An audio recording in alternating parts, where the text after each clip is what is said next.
Hi friends, అర్హులైన వారిలో చివరి వ్యక్తికి రేషన్ కార్డు వచ్చే వరకు దరఖాస్తుల ప్రక్రియ కొనసాగుతుందని రాష్ట్ర మంత్రి ఉత్తమ్ కుమార్ రెడ్డి అయితే స్పష్టం చేశారండి.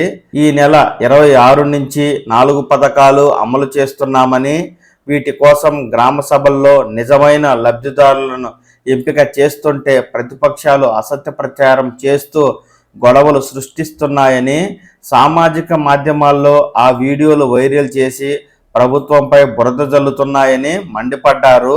అర్హులందరికీ ఈ 4 పథకాలు అందుతాయన్నారు. గ్రామ సభల్లో వెల్లడించే జాబితాలో పేరు లేనివారు ఆందోళన చెందకుండా దరఖాస్తు చేసుకోవాలన్నారు.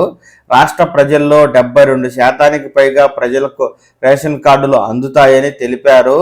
మంత్రులు తుమ్మల నాగేశ్వరరావు గారు మాట్లాడుతూ, గత ప్రభుత్వం మాదిరి ఏసీ గదుల్లో కూర్చుని లబ్ధిదారులను ఎంపిక చేయట్లేదని, ప్రజల సమక్షంలో నిర్ణయిస్తున్నామని, ఇది ఇందిరమ్మ రాజ్యమని, కొందరు దీక్ష చేస్తామని హడావిడి చేస్తున్నారని, రైతులకు రుణమాఫీ చేసినందుక, బోనస్ చెల్లించినందుక, రైతు భరోసాను పెంచి ఇస్తున్నందుక, 1000 కోట్లతో రైతులకు పరికరాలు అందజేసే పథకాన్ని పునరుద్ధరించినందుక ఎందుకు దీక్ష చేస్తున్నారో అర్థం కాలేదు అంటూ ఆయనైతే ప్రతిపక్షంపై దుమ్మెత్తి పోశారండి.